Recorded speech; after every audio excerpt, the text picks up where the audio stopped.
The smell of burnt circuits filled the air as another training drone crashed into the wall.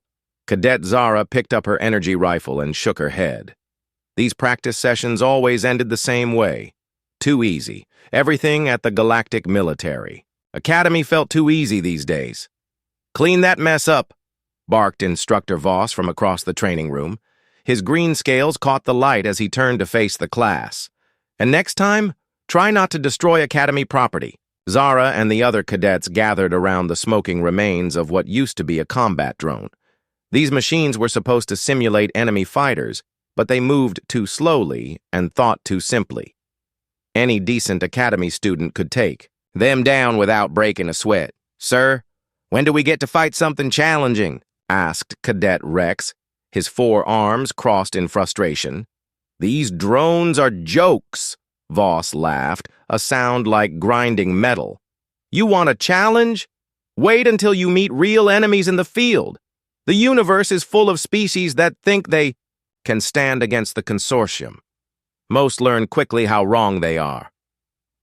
The instructor led them down a long hallway lined with trophy cases. Inside each case sat weapons, armor pieces, and flags from conquered worlds. The Academy loved showing off these prizes from successful military campaigns.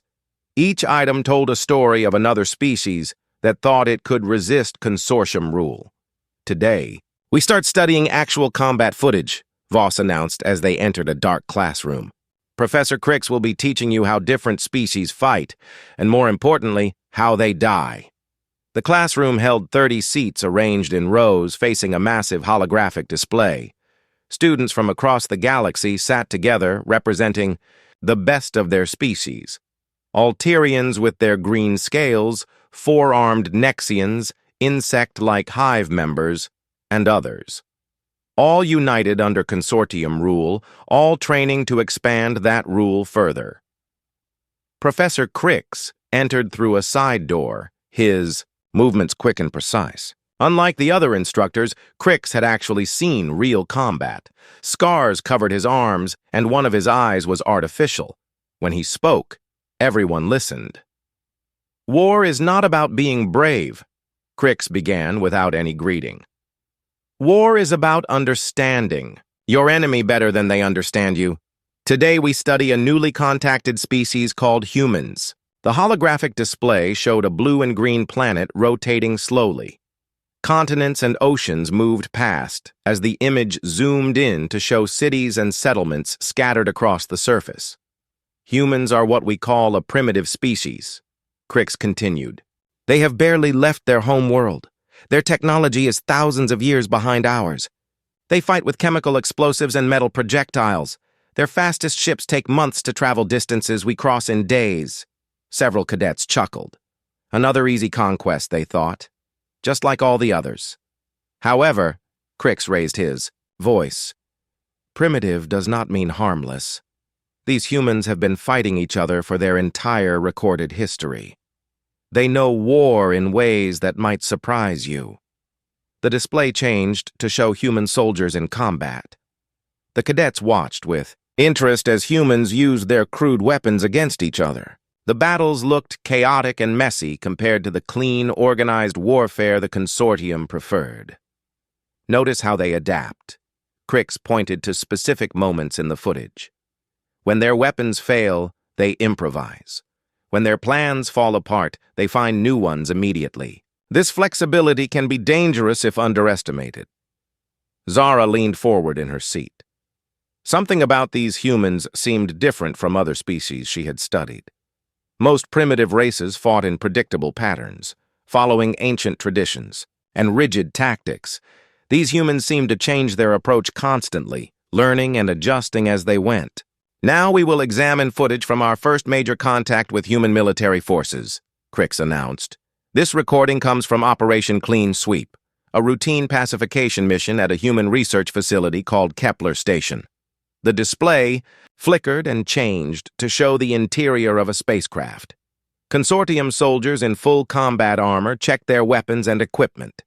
Everything looked normal and professional. Standard pre-mission preparation for what should be a simple operation. The mission objective was straightforward, Crix explained. Capture the research facility intact, secure any useful technology or information, and eliminate resistance. Intelligence reports indicated minimal defensive capabilities and no significant military presence. The footage switched to helmet cameras from the assault team. Zara watched as the soldiers approached a large space station orbiting a gas giant. The structure looked simple and functional, nothing like the elegant designs preferred by consortium architects. The station housed approximately 200 humans, mostly scientists and support staff. Crix continued. Our strike force consisted of 12 elite soldiers equipped with standard energy weapons, personal shields, and full tactical support. The soldiers breached the outer airlock without resistance. Their movements were smooth and coordinated as they advanced through empty corridors. Everything proceeded exactly according to plan. Too exactly, Zara thought. Something felt wrong about how easy this was going. First contact occurred in Laboratory Section 7.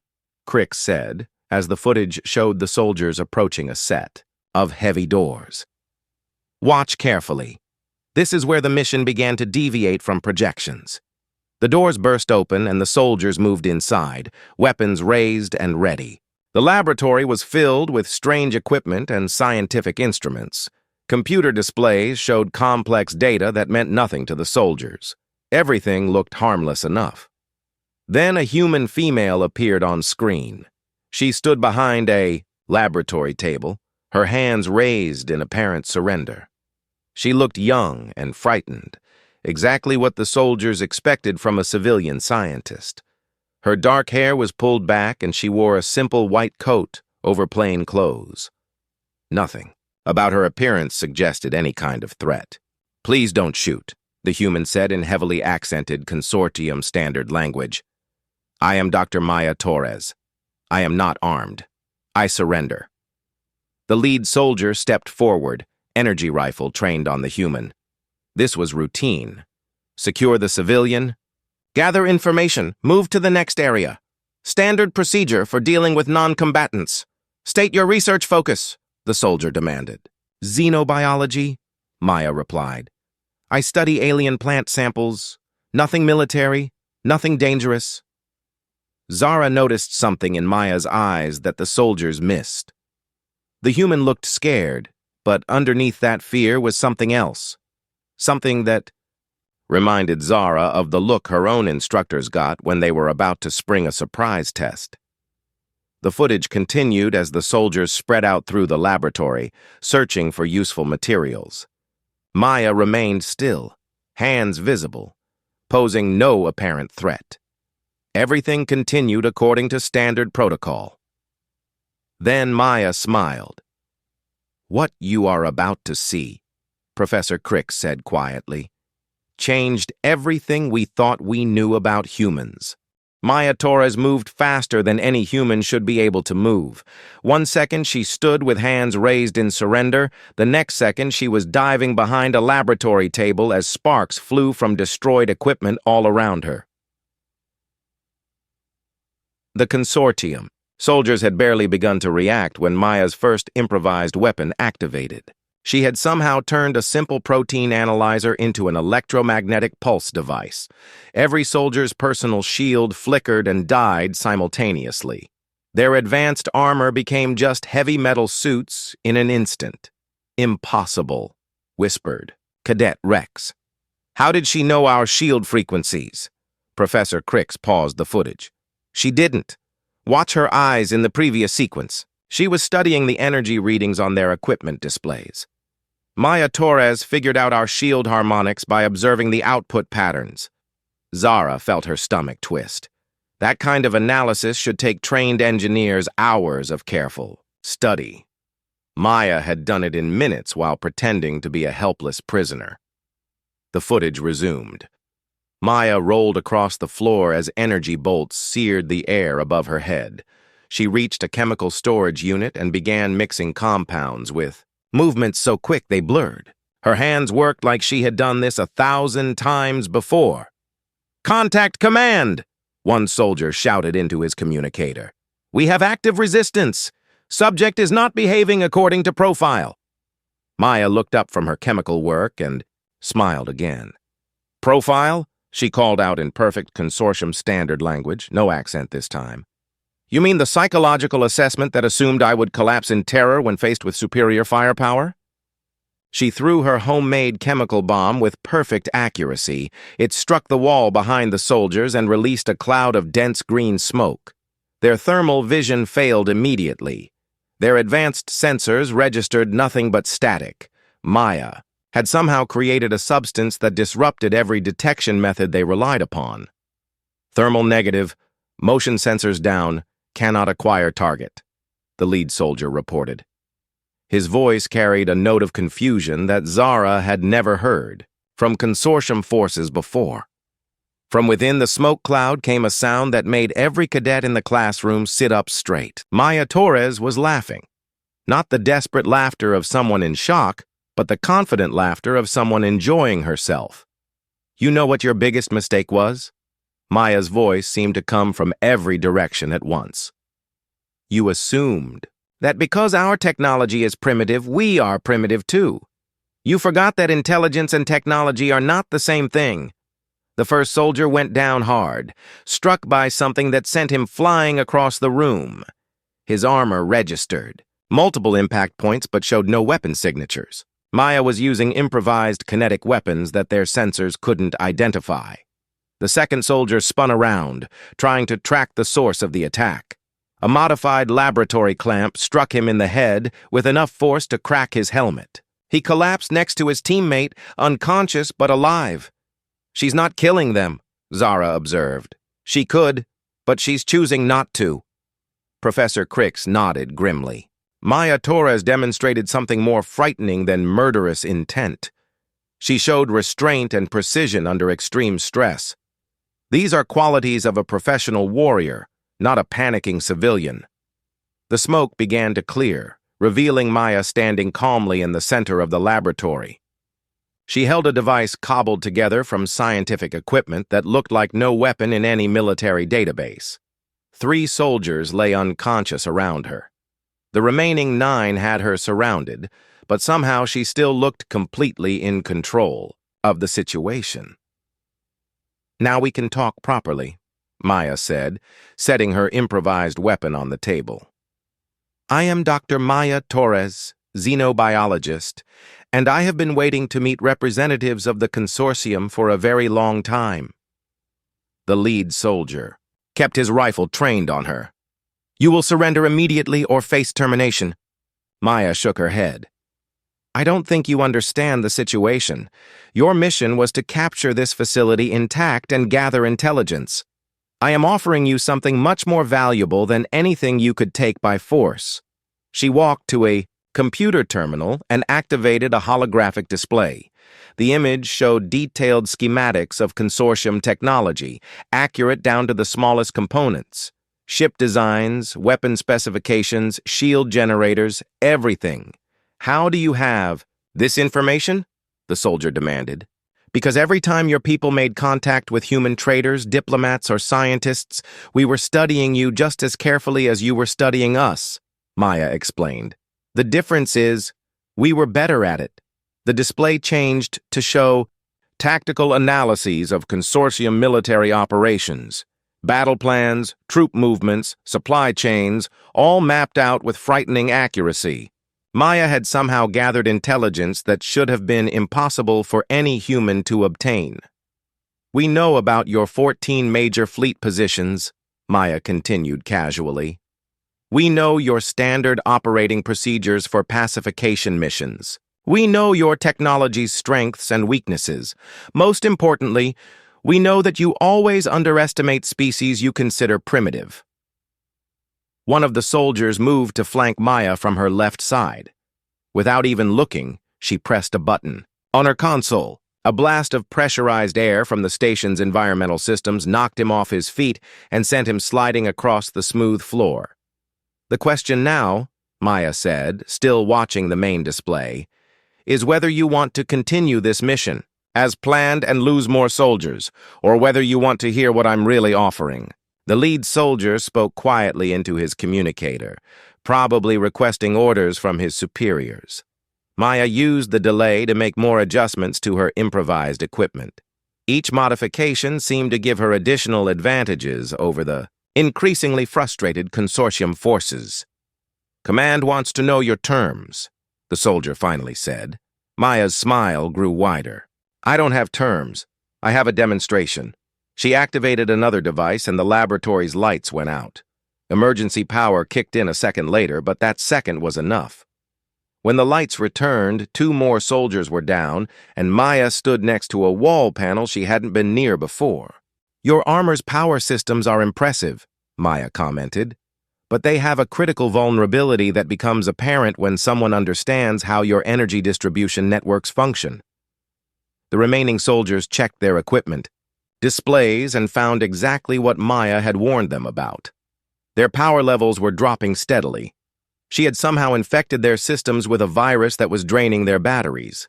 "In approximately 6 minutes, your armor will shut down completely," Maya announced. "Your weapons will stop working in 4 minutes. Your communications will fail in 2 minutes.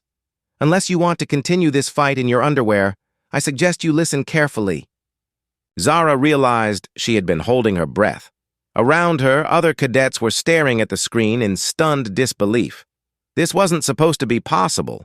Humans were primitive. Humans were easy to defeat. Humans didn't turn the tables on. Superior forces with nothing but laboratory equipment and pure intelligence. "What do you want?" the soldier asked, his voice tight with barely controlled anger. Maya walked back to her original position behind the laboratory table. "I want you to go back to your ships and tell your commanders that their assumptions about humans are dangerously wrong. Then I want you to watch what happens next." She pressed one final button on her console. Throughout the space station, alarms began to sound.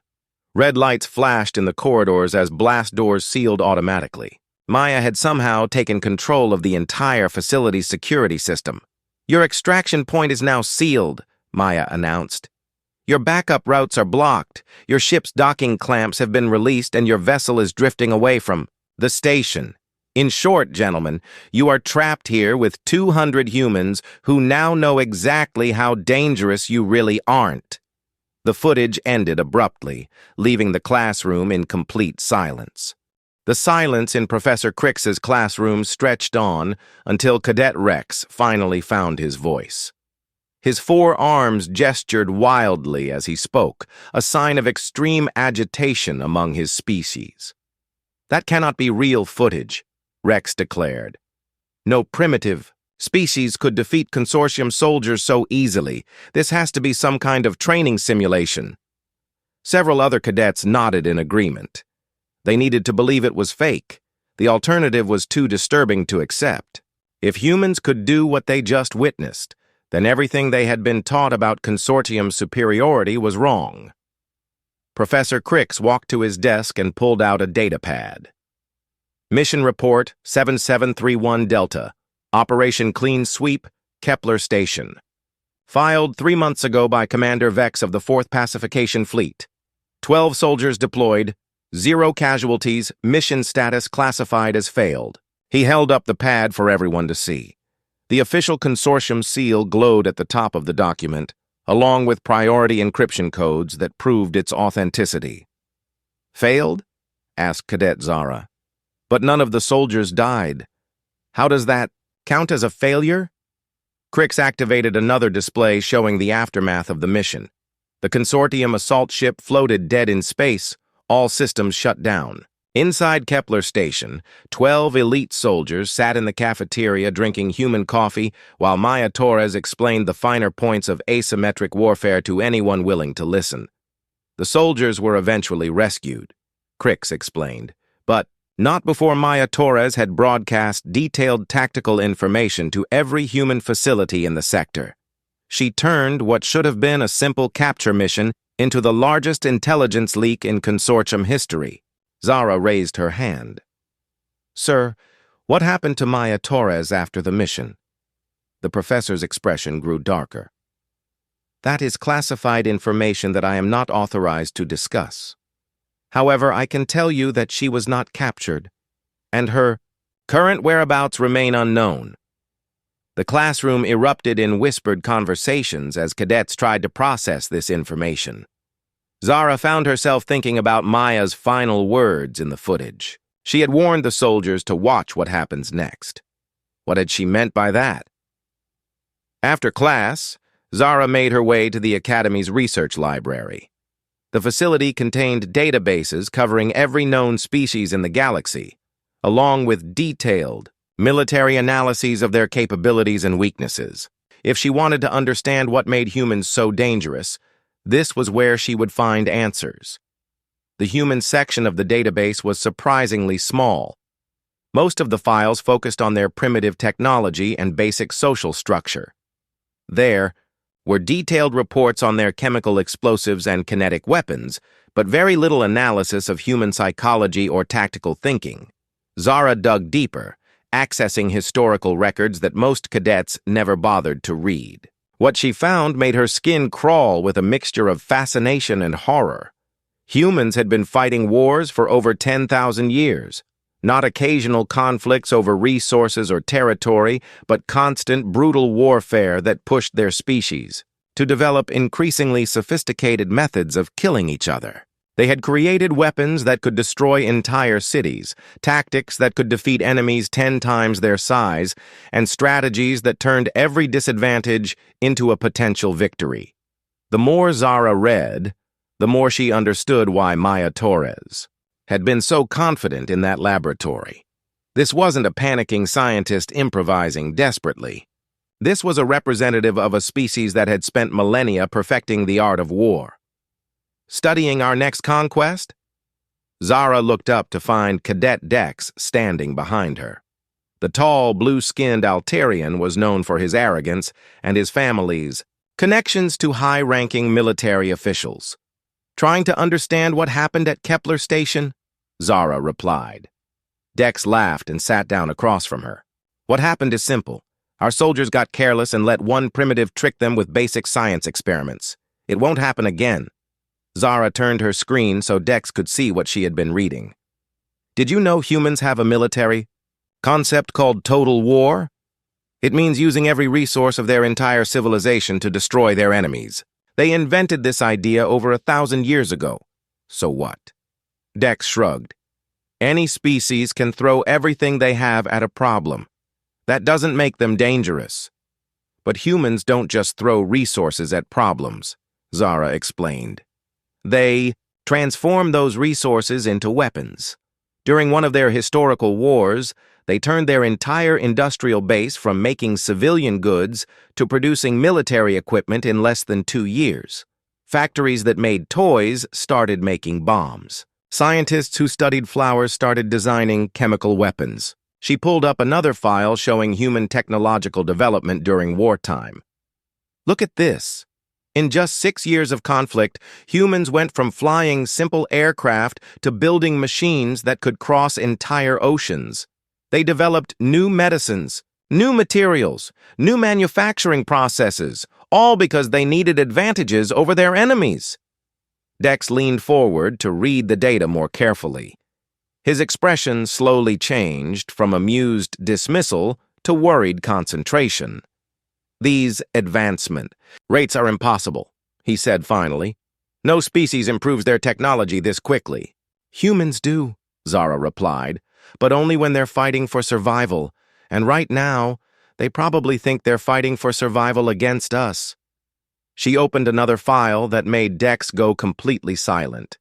It showed recent intelligence reports from across consortium space. Human merchants asking unusually detailed questions about ship designs. Human diplomats showing unexpected interest in military protocols. Human scientists requesting access to technology that had nothing to do with their stated research projects. Maya Torres wasn't an isolated case, Zara realized as she read through the reports. Humans everywhere have been gathering information about us. They've been preparing for this. Dex stood up abruptly, his blue skin pale with worry. I need to report this to my father. He's commanding the 5th Fleet in the Outer Territories. Report what? Zara asked. That humans are smarter than we thought? That they might actually be dangerous? No one will believe us based on one failed mission. But even as she said it, Zara knew she was wrong. The evidence was all there in the files she had been reading. Humans weren't just lucky or clever. They were a species that had evolved to fight impossible odds and win through pure intelligence and adaptability. That night, Zara lay awake in her dormitory room thinking about Maya Torres. The human had known exactly what she was doing from the moment. Those soldiers entered her laboratory. She had been ready for them, prepared with countermeasures and strategies that turned superior technology into a disadvantage. If one human scientist could defeat 12 elite consortium soldiers, what could an entire civilization of humans do when they put their minds to it? The thought kept Zara awake until morning, and she suspected it would keep her awake for many nights to come. Somewhere out there, Maya Torres was still free, still planning, still preparing for whatever came next. And based on everything Zara had learned, that should terrify everyone in the consortium. The humans weren't just another primitive species waiting to be conquered. They were a civilization that specialized in turning superior enemies into former enemies. The consortium had made contact with humanity, thinking they were the predators. Zara was beginning to suspect they had been wrong about who was hunting whom. 3 weeks after viewing the Kepler station footage, Zara found herself sitting in an emergency assembly hall with every cadet and instructor in the academy. Emergency assemblies were rare events, usually called only when the consortium faced major threats to its expansion or security. Admiral Corex stood at the front of the hall, his imposing figure casting shadows across the first row of seats.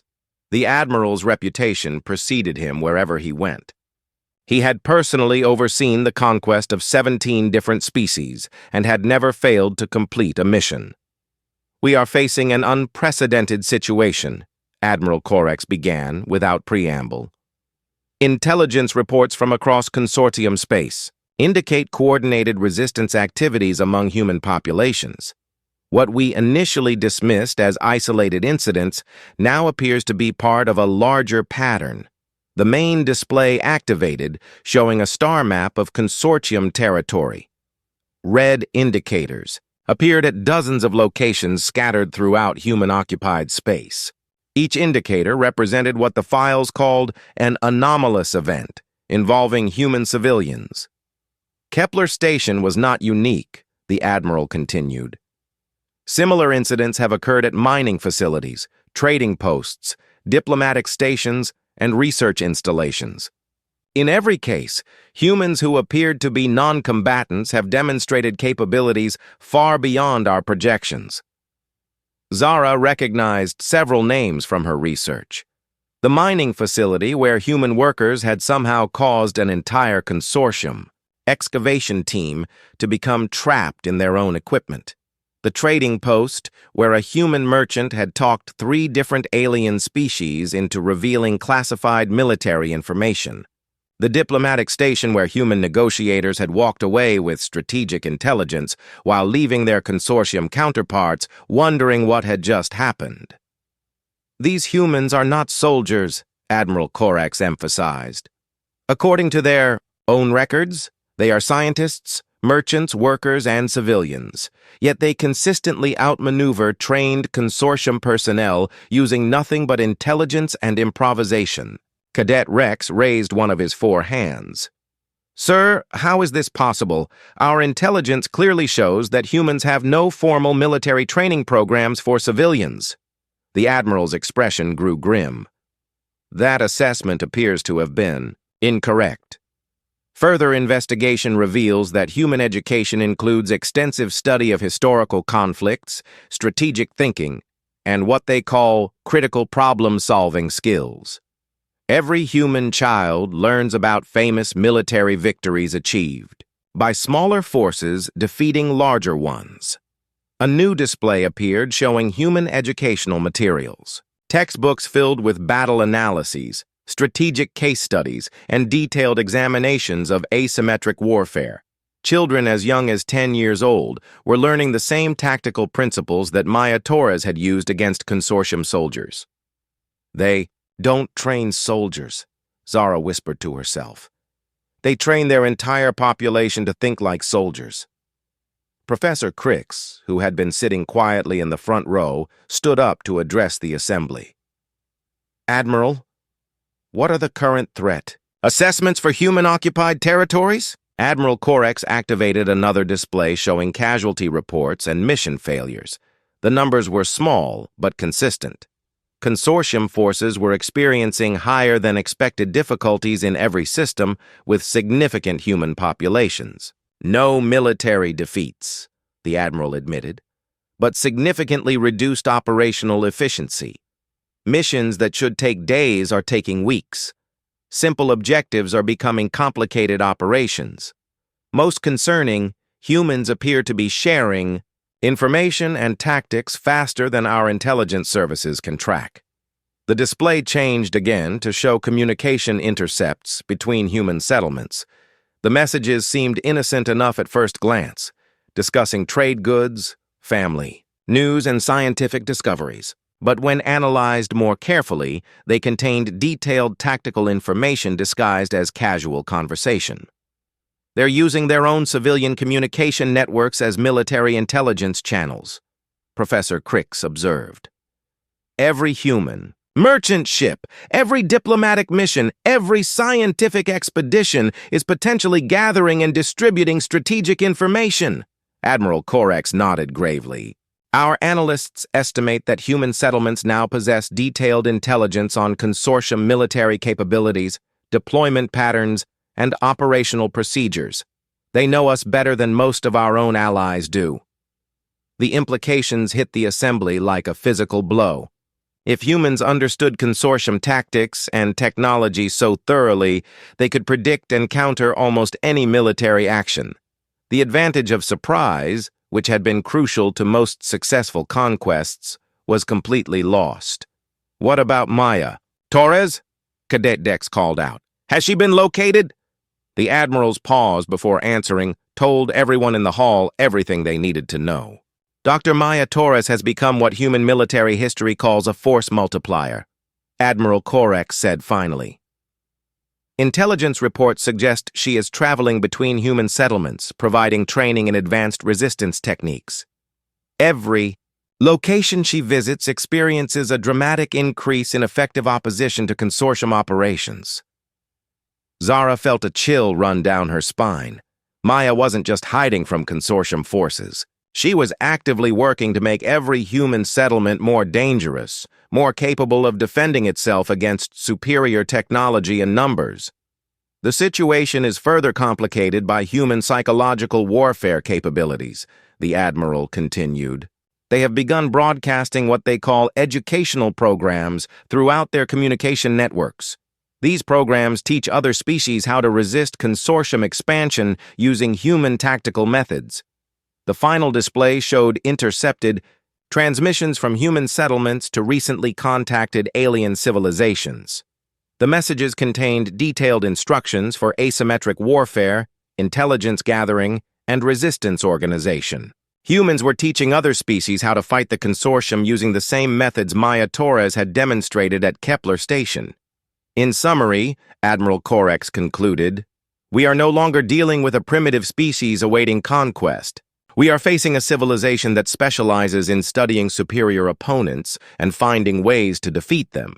Humans have turned first contact into a form of warfare that we were not prepared to fight.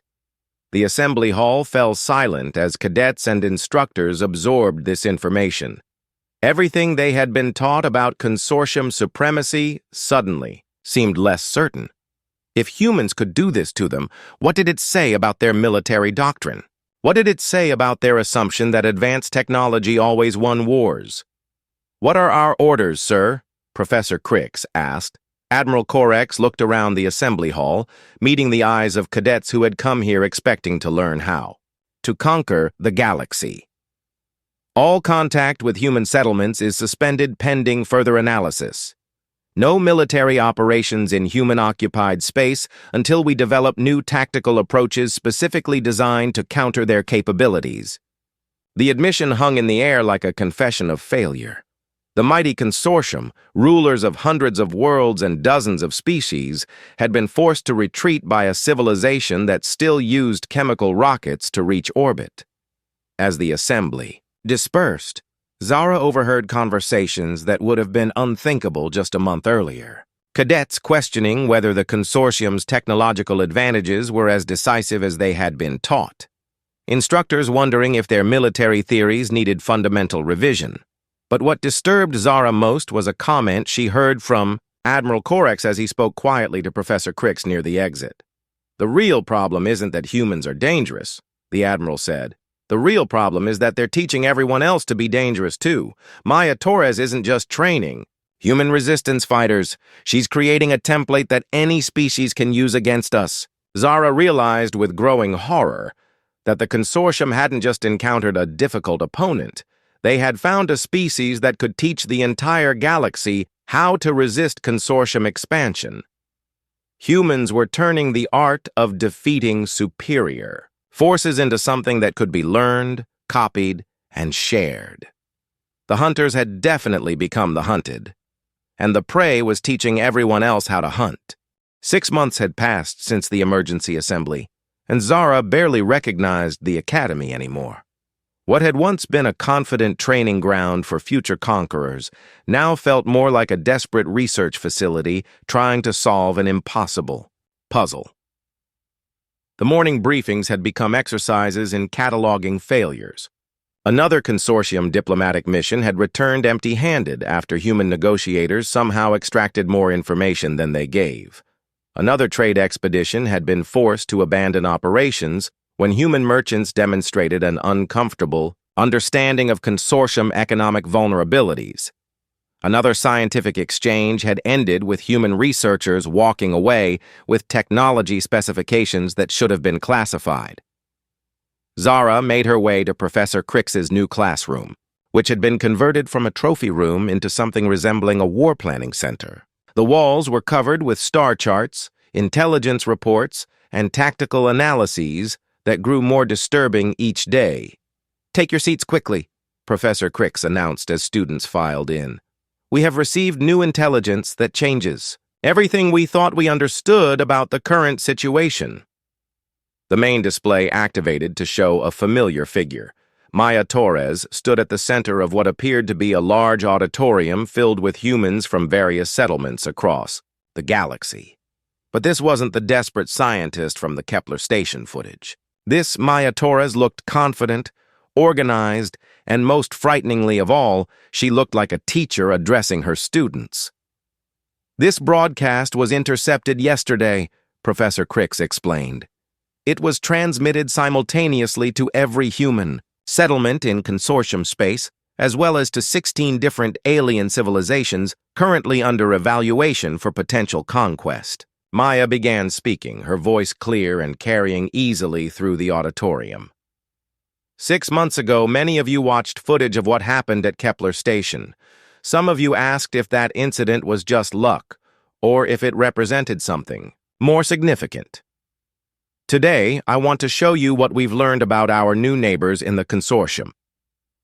The display behind Maya changed to show detailed schematics of consortium military equipment, ship designs, and tactical formations. The level of detail was impressive enough to make several cadets gasp in recognition.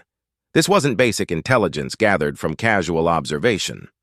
This was comprehensive military analysis that would have taken consortium strategists years to compile. "We now understand how the consortium approaches warfare," Maya continued. "They rely on overwhelming technological superiority, predictable tactical doctrines, and the assumption that primitive species will panic when faced with advanced weapons. These assumptions represent critical vulnerabilities that can be exploited by anyone willing to think creatively." Cadet Rex leaned forward in his seat. "How did she get all that information?" Professor Crix paused the recording. "According to our intelligence analysts, Every human who has had contact with consortium personnel has been systematically gathering information and sharing it through their civilian communication networks. Maya Torres hasn't been hiding from us. She's been coordinating the largest intelligence operation in galactic history. The recording resumed as Maya gestured to her audience. But we're not here today just to discuss military strategy. We're here to talk about something much more important. We're here to talk about teaching. The auditorium filled with approving murmurs as Maya activated another display. This one showed star maps highlighting dozens of alien civilizations scattered throughout the galaxy, many of them in territories marked for future consortium expansion. Humans are not unique in our ability to defeat superior opponents, Maya explained. Every successful resistance movement in history has used the same basic principles. Study your enemy more carefully than they study you. Turn their advantages into disadvantages. Adapt faster than they can respond. Most importantly, share what you learn with others facing the same threat. Zara felt her blood turn cold as she realized what Maya was describing. This wasn't just about human resistance to consortium expansion. This was about creating a galaxy-wide network of species trained in anti-consortium warfare. Over the past 6 months, human advisors have been working with representatives from civilizations across the galaxy, Maya continued. We've shared our research, our tactical analyses, and our methods for countering advanced military technology. What we've learned is that the consortium's approach to conquest contains the same weaknesses everywhere they go. The display showed footage from recent consortium operations in non-human territories. But instead of the easy victories that characterized most expansion efforts, these recordings showed confused consortium forces facing unexpectedly sophisticated resistance from supposedly primitive species. The vegan traders who convinced a consortium economic survey team to reveal their entire resource acquisition strategy, Maya narrated over one clip. The Centauri researchers who somehow gained access to classified terraforming technology during a routine scientific exchange. The Proximan settlers who turned a simple first contact meeting into an intelligence-gathering operation that lasted 3 days. Each example showed the same pattern that had started at Kepler Station. Supposedly, primitive species demonstrating capabilities that caught consortium forces completely off guard. But now Zara understood that these weren't isolated incidents or lucky accidents. They were the result of systematic training and preparation coordinated by Maya Torres and her network of human advisors. Every species in this galaxy has something the consortium wants, Maya continued, her voice growing stronger. Resources, territory, strategic positions, or simply the satisfaction of adding another conquest to their collection. But what the consortium doesn't understand is that wanting something doesn't guarantee you'll get it, especially when your targets know you're coming. The auditorium erupted in applause as Maya smiled with obvious satisfaction. We've proven that technological superiority can be overcome by intellectual superiority. We've shown that advanced weapons are useless if your enemy controls the battlefield. Most importantly, we've demonstrated that a reputation for invincibility disappears very quickly once people stop being afraid. Professor Crick stopped the recording again and turned to face his increasingly pale students. This broadcast was sent to 47 different star systems simultaneously. Our intelligence estimates indicate that representatives from at least 30 alien civilizations attended similar meetings in their own territories. Zara raised her hand, her voice barely steady.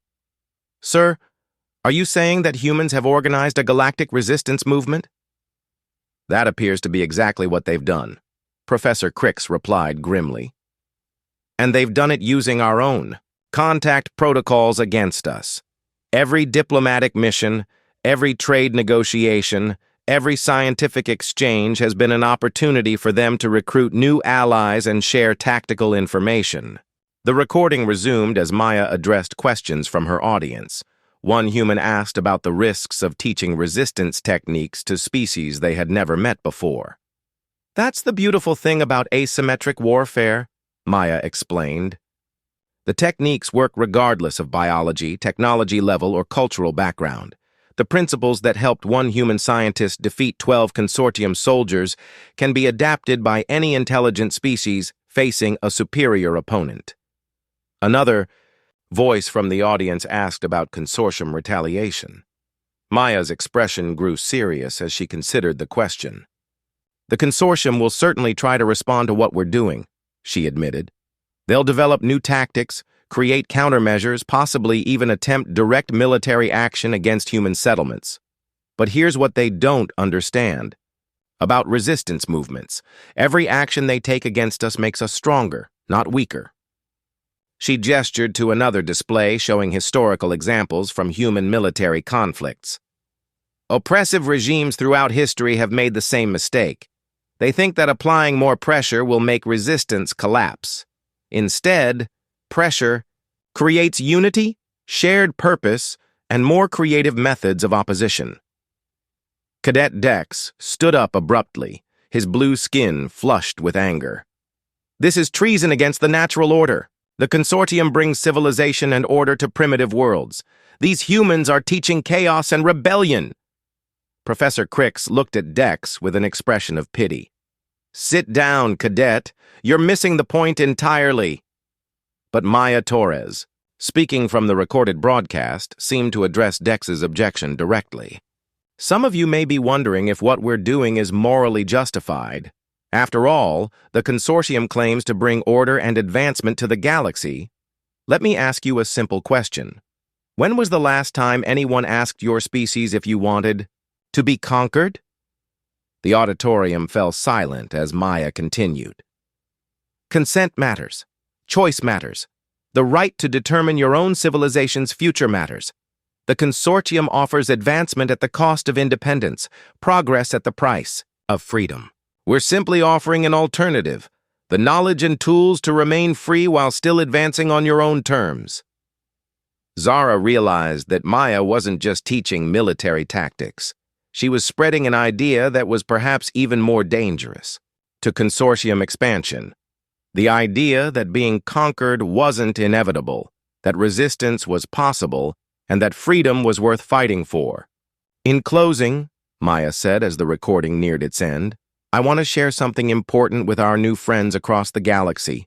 Humans didn't develop these resistance techniques because we're naturally warlike or aggressive. We developed them because we've spent our entire history fighting against oppression, whether from other humans or from natural disasters or from the universe itself. She paused, looking directly into the camera with an intensity that made Zara feel like Maya was speaking to her personally. What you're learning from us isn't how to be human. You're learning how to be free. And once you understand that difference, the consortium's technological advantages stop looking quite so impressive. The recording ended, leaving Professor Crix's classroom in complete silence. Zara looked around at her fellow cadets and saw the same realization dawning on all their faces. The consortium hadn't just encountered a difficult species to conquer, they had found a civilization that could teach the entire galaxy to resist conquest altogether. What happens now? Zara asked, quietly. Professor Crix gathered his teaching materials with movements that seemed suddenly tired and old. Now we try to figure out how to fight an enemy that gets stronger every time we engage them. We try to develop tactics for defeating opponents, who know our weaknesses better than we know theirs. We try to maintain an empire built on technological superiority when that superiority no longer guarantees victory. He looked around the classroom one final time before heading for the exit. But most importantly, we try to understand that Maya Torres was right about one thing. The universe has changed, and the old rules no longer apply. The question isn't whether we can still conquer species like humanity. The question is whether we should. As her fellow cadets filed out in stunned silence, Zara remained in her seat, thinking about everything she had learned over the past months. The consortium had set out to study how to kill humans, and had instead discovered that humans had already been studying how to kill them. But perhaps Maya Torres had taught them something even more valuable, that sometimes the greatest victory wasn't in defeating your enemies, but in making them question whether they wanted to be enemies at all. The hunters had become the hunted, and the prey had taught everyone else that hunting wasn't the only option.